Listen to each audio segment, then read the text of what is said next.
Hi, welcome to Subhan GK world. ఈరోజు మనము తమిళనాడు గురించి తెలుసుకుందామా. సో తమిళనాడు యొక్క రాజధాని వచ్చేసి చెన్నై. ఓకే, సీఎం వచ్చేసి ఎంకే స్టాలిన్, మదురై కరుణానిధి స్టాలిన్ మా. సో గవర్నర్ వచ్చేసి RN Ravi, Ravindranarayan Ravi. Okay, so MP స్థానాలు 39, రాజ్యసభ స్థానంలో 18, ఎమ్మెల్యే 234 ఉన్నాయి. ఇంకా ఎప్పుడు ఏర్పడింది అంటే మనకు 1956లో ఏర్పడింది. ఓకే, తమిళనాడు పరంగా ప్రతి ఒక్క ఎగ్జామ్లో ఖచ్చితంగా ఏదో ఒకటి అనేది అడుగుతున్నాడమ్మా. నువ్వు సెంట్రల్ ఎగ్జామ్స్లో అయినా సరే, లేకుంటే స్టేట్ ఎగ్జామ్స్లో అయినా సరే కంపల్సరీ మనకు అడుగుతున్నాడు కాబట్టి చూసుకోమ్మా. ఇక తమిళనాడు ఏమంటామంటే శివాలయాల రాష్ట్రం అంటామ్మా. తమిళనాడును ఏమంటామమ్మా? శివాలయాల రాష్ట్రం. శివాలయాల రాష్ట్రం, శివాలయం స్టేట్. తమిళనాడులో శివాలయాల రాష్ట్రం అంటే చాలా సార్లు అడిగాడు క్వశ్చన్ మనకు. ఓకే, సో ఇక్కడ దేశంలో పొడవైన బీచ్, దేశంలో పొడవైన beach, longest beach in India Marina beach. Okay, Marina beach 13 కిలోమీటర్లమ్మా. Very very important. Longest beach in India Marina beach ఎక్కడ ఉంది అంటే మనకు చెన్నైలో ఉందిమ్మా. ఎక్కడ? చెన్నై. ఓకే, చెన్నైలో బీచ్ పేరు వచ్చేసి మెరీనా బీచ్. ఓకే, అయితే 3 సముద్రాల కలయిక గల రాష్ట్రం, 3 oceans merged state Tamil Nadu. 3 oceans merged state Tamil Nadu అమ్మా. ఓకే, 3 సముద్రాల కలయిక గల రాష్ట్రం, 3 సముద్రాల కలయిక గల రాష్ట్రం ఏదంటే మనకు తమిళనాడు అమ్మా. ఓకే, ఆ సముద్రాలు ఏవో మీకు తెలుసు ఆల్రెడీ. 3 సముద్రాలు ఎక్కడ? కన్యాకుమారి దగ్గర మనకు 3 సముద్రాలని కలుస్తుంటాయి కాబట్టి చూసుకోండి. ఏముండేవి 3 సముద్రాలు? సో తూర్పున బంగాళాఖాతం, పడమర అరేబియా సముద్రము, పడమర అరేబియా మహాసముద్రము, తర్వాత దక్షిణాన హిందూ మహాసముద్రము. ఈ 3 సముద్రాల కలయికల రాష్ట్రమే మనకు తమిళనాడు అమ్మా. Okay, very very important. అలాగే సిమెంటు, గ్రానైట్, లిగ్నైట్ ఉత్పత్తిలో ప్రథమ స్థానం. సిమెంటు, గ్రానైటు, లిగ్నైట్ ఉత్పత్తిలో ప్రథమ స్థానం గల రాష్ట్రం ఏదంటే మనకు Tamil Nadu. Cement, granite, lignite. Cement మీద ఆడుతుంటాడు అప్పుడప్పుడు. ఎవరైనా సిమెంట్ కనుగొన్నది జోసఫ్ ఆస్పిడిన్. వెరీ వెరీ ఇంపార్టెంట్ అమ్మా. సిమెంట్ ను ఎవరు కనుగొన్నారంటే జోసఫ్ ఆస్పిడిన్. దీన్ని పోర్టులాండ్ అంటారమ్మా. సిమెంట్ ని ఏమంటామంటే పోర్టులాండ్ అంటారు. ఓకే, సో చూసుకోండి, సిమెంట్ ఉత్పత్తిలో ప్రథమ స్థానం గల రాష్ట్రం. సో గ్రానైట్, లిగ్నైట్ ఉత్పత్తిలో ప్రథమ స్థానం గల రాష్ట్రం ఏదంటే మనకు తమిళనాడు. ఓకే, నెక్స్ట్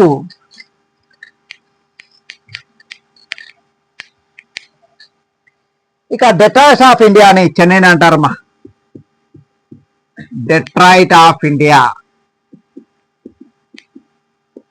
ఏదంటే మనకు Chennai. Detroit of India Chennai అంటాం. అలాగే సెంట్రల్ లెదర్ రీసెర్చ్ ఇన్స్టిట్యూట్ చెన్నైలో ఉందమ్మా.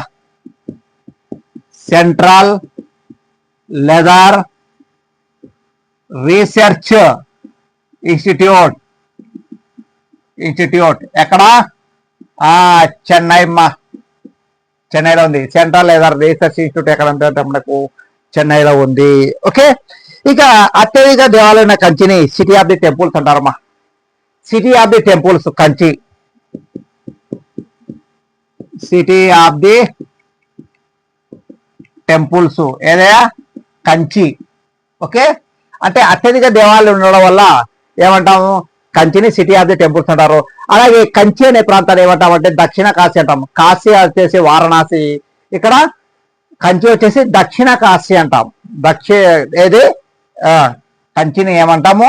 దక్షిణ కాశీ. వెరీ వెరీ ఇంపార్టెంట్, చాలా సార్లు అడిగాడు. ఓకే, దక్షిణ కాశీ. ఓకే, ఇక నీలగిరి కొండల్లో ఊటిలో ఉన్న ఎత్తైన శిఖరం ఏదంటే దొడబెట్ట. నీలగిరి కొండల్లో ఎత్తైన శిఖరము ఏది? దొడబెట్ట. ఓకే, నీలగిరి కొండల్లో ఇక్కడ ఊటీలో ఉండే ఎత్తైన శిఖరం ఏదంటే ఊటీలో ఉంది. ఎక్కడ? ఊటీలో. అదేది అంటే దొడబెట్ట. ఓకే, మనకు జాగ్రఫీ పాయింట్ ఆఫ్ వ్యూలో మనకు ఖచ్చితంగా అడుగుతున్నాడు ఈ question. Okay, geography point of వ్యూలో మనకు అడుగుతున్నాడు. ఇక ఈశాన్య ఋతుపవనాల వల్ల ఎక్కువ వర్షపాతం పొందే రాష్ట్రం అది. ఈశాన్య ఋతుపవనాల వల్ల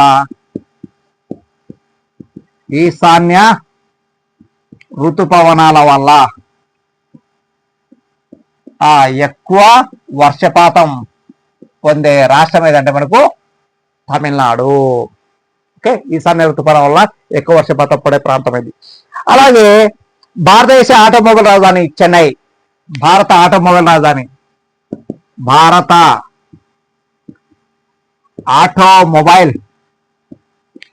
రాజధాని ఏదంటే మనకు చెన్నై. భారత ఆటోమొబైల్, ఇండియన్ ఆటోమొబైల్ క్యాపిటల్ చెన్నైని పిలుస్తారమ్మా. ఇక కోయంబత్తూర్, వెరీ వెరీ ఇంపార్టెంట్ అమ్మా.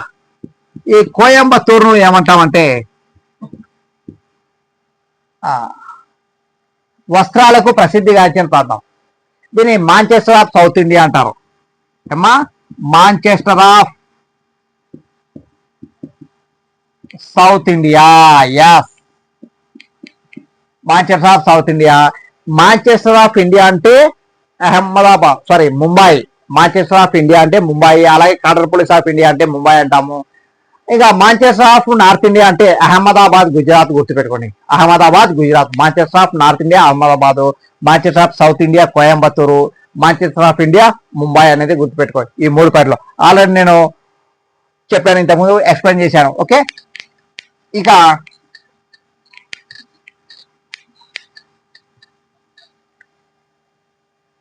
నృత్యం వచ్చేసి ఇక్కడ భరతనాట్యం. తమిళనాడు యొక్క నృత్యం ఏది? భరతనాట్యం. ఆంధ్రప్రదేశ్ నృత్యము Kuchipudi. So Kerala Kathakali. Okay, so Mohini Attam. ఇలా ఉంటాయి మనకు. కన్నడ యక్షగానం. సో ఇలాంటివి దక్షిణ భారత డ్యాన్స్ చూసుకునే తర్వాత నార్త్ ఇండియా కొంచెం బాగా చూసుకోండి అమ్మా.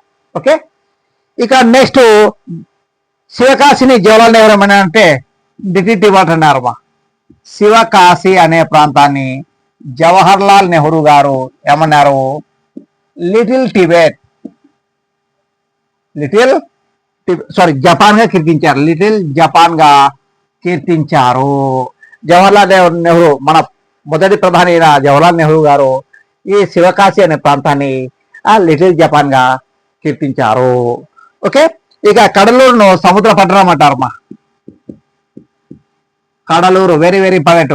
సముద్ర పట్టణం అంటారమ్మా కడలూరు. Very very important. మనకి హిస్టరీ పాయింట్ ఆఫ్ వ్యూ పరంగా కూడా మనకు అడుగుతుంటాడు కాబట్టి చూసుకోండి. ఇక తమిళనాడు, కేరళ రాష్ట్రాల వివాదాస్పద ప్రాజెక్టు ముల్లా పెరియార్.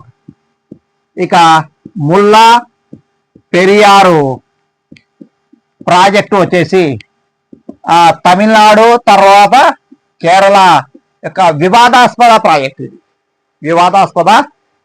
ఏదంటే మనకు ముల్లా పెరియార్ ప్రాజెక్టు. ఇది ముల్లా పెరియార్ నది పేర ఉంది. ఇది గుర్తుపెట్టుకోండి కొంచెం. ఇక దేశంలో పొడవైన తీరరేఖల నగరం చెన్నై. దేశంలో పొడవైన తీరరేఖ గల నగరం వచ్చేసి ఏది? చెన్నై. నోట్, దేశంలో పొడవైన తీరరేఖ గల రాష్ట్రం ఏది? గుజరాత్. గుర్తుపెట్టుకోండి అమ్మా, గుజరాత్. ఓకే, ఇది చూసుకోండి అమ్మా. దేశంలో పొడవైన తీరరేఖ గల నగరం ఏదంటే చెన్నై. దేశంలో పొడవైన తీరరేఖ గల రాష్ట్రం ఏదంటే మనకు గుజరాత్. Gujarat old name Saurashtra. ఇలాంటివి పదే పదే మీరు గుర్తు పెట్టుకోవాలమ్మా. రివిజన్ అనేది ఎక్కువ చేయండి. సో ఈ వీడియోస్ చిన్నవైనా కూడా మీరు ఎక్కువ సార్లు చూస్తారనే నమ్మకంతో తక్కువ చెప్తున్నా, నిడివి తక్కువ చెప్తున్నా. ప్రతిదీ కూడా వెరీ వెరీ ఇంపార్టెంట్. ఓకే, ఇక నెక్స్ట్ కల్పకంలో ఇందిరాగాంధీ అణు పరిశోధన కేంద్రం ఉంది మా, వెరీ వెరీ ఇంపార్టెంట్. కల్పకంలో ఇందిరాగాంధీ అణు పరిశోధన కేంద్రం అనేది ఉంది కల్పకంలో. దేశీయ పరిజ్ఞానంతో రూపొందించిన మొట్టమొదటి అణు విద్యుత్ ప్రాజెక్ట్ ఇది. దేశీయ పరిజ్ఞానంతో రూపొందించిన మొట్టమొదటి అణు విద్యుత్ కేంద్రం ఏదంటే ఇందిరాగాంధీ అణు పరిశోధన కేంద్రము.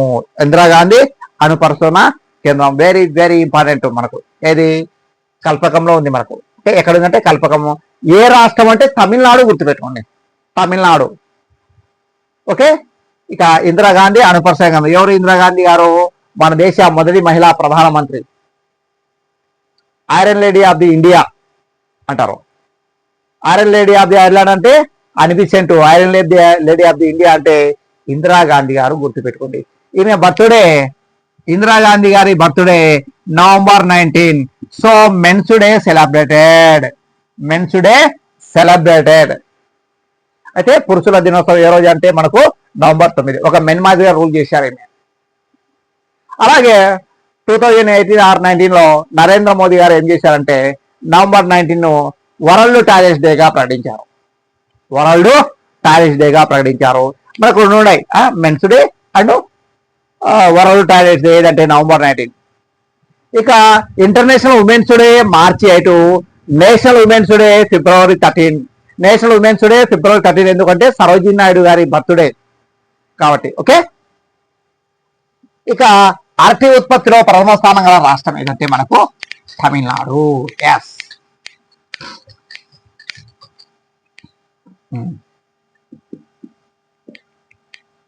అరటి ఉత్పత్తిలో ప్రథమ స్థానం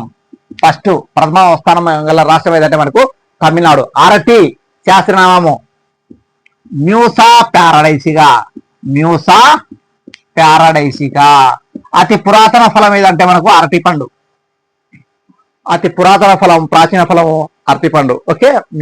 దీని యొక్క శాస్త్రనామం మ్యూసా ప్యారడైసిగా. అరటి తొక్కను తీసేసి అరటి పండును మాత్రమే తినడానికి కారణము ఏంటంటే మనము ఎటువంటి జీవులము? ఆమ్నివోరస్. మనలో మానవుల్లో లేని ఎంజైమ్ ఏదంటే సెల్యులేస్ ఎంజైమ్ అనేది మానవుల్లో లేదు. కాబట్టి మనం అరటి తొక్కను తీసేసి పండును మాత్రమే తింటాం. కారణం ఏంటంటే మానవుల్లో లేని ఎంజైమ్ ఏదంటే ఈ సెల్యులేజ్. ఈ సెల్యులోజ్ జీర్ణం చేస్తుంది. ఈ సెల్యులేజ్ ఎంజైమ్ ఎక్కడ ఉంటుందంటే సో హెర్బివర్స్ ఉంటుంది, శాకాహారంలో ఉంటుంది. అంటే గడ్డి తినే జంతువుల్లో ఉంటుంది, మనలో ఉండదు. ఓకే. ఇది గుర్తుపెట్టుకోండి. అరటి తొక్కను తీసేసి అరటి పండును మాత్రమే తినడానికి కారణము మానవుల్లో సెల్యులేజ్ అనే ఎంజైమ్ లేదు. ఈ సెల్యులోజ్ ను జీర్ణం చేస్తుంది. ఓకే. Remember this point. అలాగే ట్యూటికోరిన్ పిల్లు సిటీ అంటారమ్మా. ట్యూటికోరిన్ ను ఏమంటాము? పేర్లు సిటీ. నోట్ పేర్లు సిటీ ఆఫ్ ఇండియా ఏదా? హైదరాబాద్. పేర్లు సిటీ అంటే ట్యూటికోరిన్ మన తమిళనాడు ఉంది. పేర్లు సిటీ ఆఫ్ ఇండియా భారత ముత్యాల నగరం ఏదంటే హైదరాబాద్ అనేది గుర్తుపెట్టుకో. మోస్ట్లీగా మనకి ఇదే అడుగుతాడు మెయిన్. ఓకే. మీరు కన్ఫ్యూజ్ కావాల్సిన అవసరం లే. హైదరాబాద్ అనేది గుర్తుపెట్టు. ఇది ఏమంటే నామకే వాస్తే. ఓకే. సో పేర్లు సిటీ ఆఫ్ ఇండియా వచ్చేసి మనకు హైదరాబాదు. అలాగే హైదరాబాద్ ఇంకో పేరు బుడాపెస్ట్ ఆఫ్ ఇండియా అంటాము. అలాగే బిర్యానీ సిటీ అంటాము. ఇలా అనేక పేర్లు ఉన్నాయి హైదరాబాద్. ఓకే. ఇక తర్వాత గిరిజనులు తోడా బడగా. ఇక ఇక్కడ ఎవరున్నారా? గిరిజనులు, తోడాలు, తర్వాత బడగా, ఇక కోఠాలు. ఓకే. సో ఇల్లుమ్మ గిరిజనులు, తోడాలు, బడగా మరియు కోటాలు అనేది చూసుకోండి. ఇక మదురైలో మీనాక్షి ఆలయం ఉంది.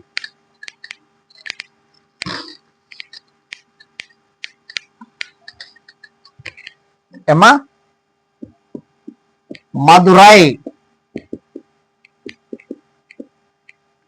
మీనాక్షి ఆలయము. కంచి కామాక్షి ఆలయము. ఇక కన్యాకుమారిలో ఆలయాలు. కన్యాకుమారిలో ఆలయము. అయితే ఈ 3 ఆలయాలు ఏంటి అంటే ఒక శక్తి పీఠాలు. ఓకే, ఆల్రెడీ శక్తి పీఠాల గురించి మనం చెప్పుకున్నాం. మన దేశంలో మొత్తం 18 శక్తి పీఠాలు ఉన్నాయి. శ్రీలంకలో ఉన్న శక్తి పీఠంతో సహా మొత్తము 18 శక్తి పీఠాలు ఉన్నాయి. తమిళనాడులో మధురైలో మీనాక్షి ఆలయం, మధుర మీనాక్షి ఆలయం అంటాం. ఓకే, కంచి కామాక్షి ఆలయం అంటాం. సో కన్యాకుమారిలో ఆలయం ఉంది. అంటే మొత్తం మనకు 3 శక్తి పీఠాలు ఉన్నాయి ఎక్కడ తమిళనాడులో ఉన్నాయి కాబట్టి. ఇంకా కంచి ఆల్రెడీ చెప్పాను, ఏది దక్షిణ కాశీ అంటాం. మధురై ఏది ఇక్కడ వైగే నది పక్కన ఉంది మా, వైగే నది పక్కన ఉంది. Very very important. Madurai Vaigai నది. Mathura UP, not don't confuse మా. మధురా యూపీ, ఇది యమునా నది పక్కన ఉంది మా. యమునా నది. మధుర అయితే యమునా నది, మధురై అయితే వైగే నది అనేది గుర్తు పెట్టుకోండి. ఓకే, ఇక మధురై వైగే నది పక్కన ఉంది. పరమవీర చక్ర గార్డెన్ చెన్నైలో ప్రారంభించారు. ఇది పరమవీర చక్ర గార్డెన్, పరమవీర చక్ర గార్డెన్ ఎక్కడయా? మధురైలో ప్రారంభించారు. ఓకే, ఇక అతి ప్రాచీన ద్రావిడ భాష తమిళం. మాకు హిస్టరీ పాయింట్ ఆఫ్ వ్యూ అడుగుతున్నాడమ్మా. అతి ప్రాచీన ద్రావిడ భాష ఏదమ్మా? తమిళం. చాలా సార్లు అడిగాడు. మనకు ద్రావిడ భాషలు తెలుగు, తమిళం, కన్నడ, మలయాళము ద్రావిడ భాషలు. ఇట్లో అతి ప్రాచీన ద్రావిడ భాష ఏదంటే మనకు తమిళం అనేది గుర్తుపెట్టుకోండి. ద్రావిడ భాషలో ఎక్కువ మంది మాట్లాడే భాష తెలుగు. ఈ తెలుగును ఇటాలియన్ ఆఫ్ ది ఈస్ట్ అనేది సిపి బ్రౌన్. అంతకుముందు నికోలో కాంటే అన్నాడు. CP brown Italian of the east అన్నాడు. తెలుగు భాష అనేది ఏ జాతికి సంబంధించింది అంటే ద్రావిడ జాతి అనేది గుర్తుపెట్టుకో. ద్రావిడ జాతి అనేది గుర్తుపెట్టుకోండి అమ్మా. ఓకే, సో ఇది మనకు నెక్స్ట్. దక్షిణ భారతదేశంలో అతిపెద్ద హిందూ దేవాలయం ఏదంటే బృహదీశ్వర ఆలయం. వెరీ వెరీ ఇంపార్టెంట్ అమ్మా. దక్షిణ భారతదేశంలో అతిపెద్ద హిందూ ఆలయం వచ్చేసి మనకు బృహదీశ్వర ఆలయము. ఎస్, వెరీ వెరీ ఇంపార్టెంట్ అమ్మా. సౌత్ ఇండియన్ బిగ్గెస్ట్ హిందూ దేవాలయం ఏదంటే బృహదీశ్వర ఆలయం. Biggest Hindu temple in south India. SI అంటే సౌత్ ఇండియా అనేది గుర్తుపెట్టుకోండి అమ్మా. అది ఇక్కడ ఎవరు? మొదటి రాజరాజ చోళ, రాజరాజ చోళుడు నిర్మించారమ్మా. మొదటి రాజరాజ చోళుడు నిర్మించారు. సో ఈ దేవాలయాన్ని నిర్మించారంటే మొదటి రాజరాజ చోళుడు. సౌత్ ఇండియాలో అతిపెద్ద హిందూ దేవాలయం బృహదీశ్వర ఆలయం. నోట్. ఇక ఇండియాలో అతిపెద్ద హిందూ దేవాలయం ఏదంటే అక్షరధామ్. ఎస్, అక్షరధామ్ ఢిల్లీమ్మ. ఇండియాలో అతిపెద్ద హిందూ దేవాలయం ఏదంటే అక్షరధామ్. ఐ అంటే ఇండియా.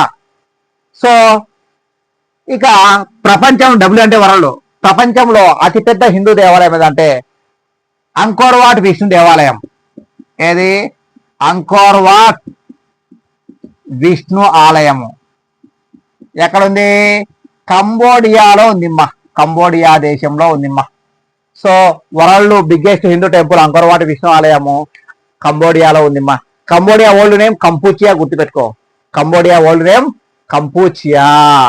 సో ఇక్కడ చూడమ్మా, అంకోర్వాట్ విష్ణు దేవాలయం ప్రస్తుతం దీన్ని బౌద్ధ ఆలయంగా ఏర్పాటు చేశారు, బౌద్ధ ఆలయంగా మార్చారు. ఓకే, సో ఇది చూసుకోండి. South India, India, world. ఇక ఇలా వస్తే చూడమ్మా, ప్రపంచంలో అత్యంత ధనవంతమైన ఆలయం ఏదంటే అనంత పద్మనాభ స్వామి ఆలయం. Anantha Padmanabha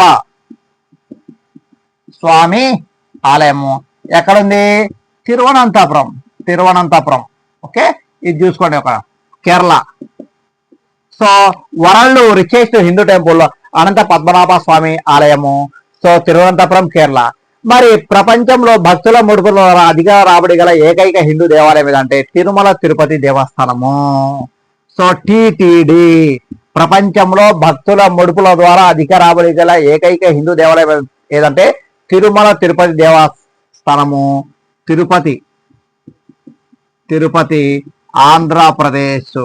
so most income temple in the world Tirumala Tirupati Devasthanam, Tirupati, Andhra Pradesh. మీరు దేవాలయాలు ఈ 5 పాయింట్లు గుర్తుపెట్టుకోవాలి. సౌత్ ఇండియాలో పెద్ద హిందూ దేవాలయం బృహదీశ్వరాలయం, ఇండియాలో అతిపెద్ద హిందూ దేవాలయం అక్షరధామ్ హిందూ దేవాలయం ఢిల్లీ. వరల్డ్ లో అతిపెద్ద హిందూ దేవాలయం ఏదంటే అంకోర్వాట్ విష్ణు దేవాలయం కంబోడియా. ఇక ప్రపంచంలో ధనవంతమైన ఆలయం ఏదంటే అనంత పద్మనాభ స్వామి ఆలయం తిరువనంతపురం కేరళ. ఇక ప్రపంచంలో భక్తుల ముడుపుల ద్వారా అధిక రాబడి గల ఏకైక హిందూ దేవాలయం ఏదంటే Tirumala Tirupati Devasthanam TTD Tirupati AP. Okay, ఇక వెరీ వెరీ ఇంపార్టెంట్ మా శాస్త్రజ్ఞ రాష్ట్రపతి మనకు ఎవరంటే APJ Abdul Kalam. So scientist president మా శాస్త్రజ్ఞ రాష్ట్రపతి ఏపీజే అబ్దుల్ కలాం. అవుల్ ఫకీర్ జైనులావుద్దీన్. ఏపీజే అంటే అవుల్ ఫకీర్ జైనులావుద్దీన్ అబ్దుల్ కలాం. ఈయన 1931 అక్టోబర్ 15 జన్మించాడు. ఎక్కడ? రామేశ్వరం తమిళనాడు మా రామేశ్వరం తమిళనాడు. సో ఈ అక్టోబర్ 15 ఏమంటామంటే వరల్డ్ స్టూడెంట్స్ డే. ప్రపంచ విద్యార్థుల దినోత్సవంగా ప్రకటించారు అక్టోబర్ 15 ప్రపంచ విద్యార్థుల దినోత్సవం అనేది గుర్తుపెట్టుకోండి. Okay, so APJ Abdul Kalam గారు. సో శాస్త్రజ్ఞ రాష్ట్రపతి అంటారు. అలాగే ఇతను ఏమంటాం? మిసైల్ మ్యాన్ ఆఫ్ ఇండియా అంటారు. భారత క్షిపణి పితామహుడు. ఓకే, అయితే ఇక్కడ కొన్ని గుర్తుపెట్టుకోండి. అణుశాస్త్ర పితామహుడు Homi J Bhabha. Father of atomic science Homi J Bhabha. Father of space Vikram Sarabhai. అంతరిక్ష పితామహుడు ఎవరంటే విక్రమ్ సారాభాయ్. ఇటువంటి క్వశ్చన్స్ మీరు కంపల్సరీ గుర్తు పెట్టుకోవాలా. కాబట్టి ఒక లింక్ పెట్టుకోండి, రాసుకోండి మీరు. ఓకే, సో ఇది మనకు తమిళనాడుకు సంబంధించింది. సాధ్యమైనంత వరకు 99% మనకు ప్రీవియస్ క్వశ్చన్లు ఏం వచ్చాయో అవన్నీ మేము చెప్పాం. కాబట్టి ఇంకా ఏమన్నా ఉంటే మీరు అడిషనల్ గా రాసుకోండి. ఓకే, సుభాన్ జీకే వరల్డ్ లో మీకు ప్రతి ఒక్క చిన్న వీడియో చాలా వాల్యుబుల్.